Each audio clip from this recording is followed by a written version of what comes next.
Hey guys, Mike here, and in this clip we're pitching the Samsung Galaxy S5 against the Galaxy Mega 6.3. They're not really competitors, but if you're after a big screen smartphone these days, chances are you'll want to know how these two stack against each other. From starters, you should know that the Mega 6.3 is larger and heavier than the Galaxy S5. After all, it packs a 6.3-inch display, which makes the S5's 5.1-inch screen feel small in comparison, if you can call a 5+-incher small. Either way, you'll love the Mega's bigger screen when watching movies or playing games, even when browsing perhaps, despite its poor resolution.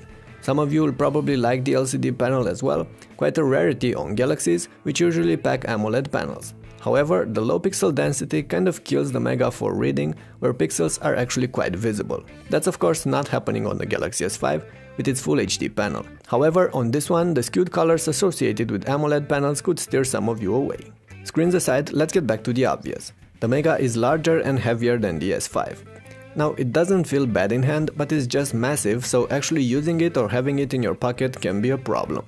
The S5 on the other hand is more compact, at least by today's standards, and with its redesigned backplate actually feels grippy, comfortable to hold and use. The back panel is still removable on this latest Galaxy flagship, just like on the Mega, hiding the battery and the SIM and microSD card trays behind. However, you will notice the rubber gasket on its interior, and that's because the S5 is IP67 certified, dustproof and water resistant. That's why the microUSB 3.0 slot on the bottom is covered by a plastic cap as well. The Mega lacks the weatherproofness and in fact many of the S5's other fancy features, like the fingerprint and heart rate sensors or the Gorilla Glass 3 coating on top of the screen. However, it does pack the basics, the standard buttons and ports, the notifications LED, the front and rear cameras and the back-facing speaker.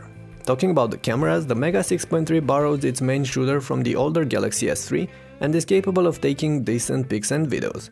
The S5 however clearly outspecs and outperforms it with a larger sensor, more megapixels, improved camera interface, extra shooting modes and faster focusing time.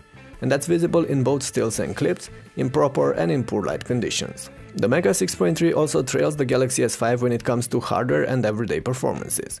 While the S5 is motorized by the latest Snapdragon 801 chip with 2GB of RAM, the Mega settles for an entry-level Snapdragon 400 chip with only 1.5GB of RAM. The performance gap is visible in benchmarks and in daily use as well, especially since the Mega only runs Android 4.2 Jelly Bean, while the S5 features the latest Android 4.4 KitKat with a redesigned TouchWiz skin on top. At the end of the day though, the Mega should handle anything you will throw at it fine, even the latest games, due to its lower resolution screen.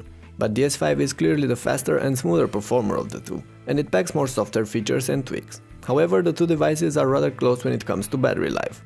Both feature removable batteries, and the one on the Mega is actually larger. This allows the Mega 6.3 to outlast the Galaxy S5 if you use them in strong light, with the S5's AMOLED panel's brightness pumped up. Indoors or in dimmer light, the S5 can go neck and neck with the Mega and even outlast it when watching videos and running games, mainly due to its more capable hardware, which doesn't have to struggle as much with these types of content. At the end of the day though, the Galaxy Mega 6.3 sells for about half the price of the Galaxy S5, so no wonder you're getting less with it.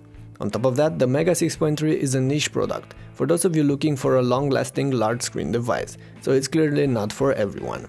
However, the low resolution and mid-range performance might steer some of you towards similar but more capable devices like the LG G Flex or the Sony Xperia Z Ultra. On the other hand, the S5 remains a true flagship, better suited for most Android users, more compact and lighter. It packs a capable camera, fast hardware, a sharp AMOLED screen and a handful of new features and improvements.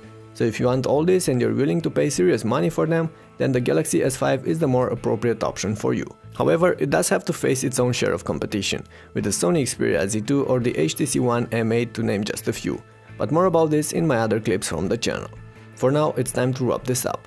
Thanks for watching and I'll catch you guys later. Before you go though, let me know what you think about these two devices in the comment sections below and make sure to leave a thumbs up if you appreciated this comparison. Bye.